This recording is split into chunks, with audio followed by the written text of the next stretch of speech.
Everyone, আশা করি সকলে ভালো আছেন।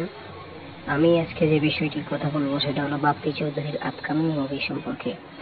অনেকে জানতে চেয়েছেন তার আপকামিং মুভি কি, এটা নিয়ে আমি একটা অলরেডি ভিডিও বানিয়ে ফেলেছি, চাইলে আপনারা চাই দেখতে পারেন। তার আপকামিং মুভি হচ্ছে ঢাকা সাগা, যেটার পরিচালনায় আছেন জনাব দুলাল ফাহিম। আমি এখন বাহিরে আছি, এই কারণে হয়তো আওয়াজ একটু ঢিলা হতে পারে, এর জন্য আমি ক্ষমা চাচ্ছি।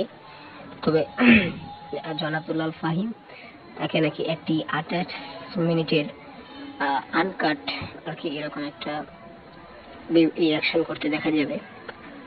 এরকম ভাবে খুব ভালো একটা মুভি সেটি হতে পারে, কিন্তু তার ভয়েসটা ঠিক নেই। তাকে নিয়ে গ্যাংস্টার করাটা ঠিক হয়েছে কিনা, তাকে অন্য কোনো মুভি দিলে হয়তো দেখি একজন আব্দুল্লাহ ফাহিম তার কণ্ঠে আওয়াজ বের করতে পারে কিনা, সেটাই এখন দেখার বিষয়। তো দেখা যাক কতটুকু কি করতে পারে সে, পুরোটাই দিয়ে কমেন্ট করবে তার কাজের উপর। থ্যাংক ইউ পুরো ভিডিওটি দেখার জন্য।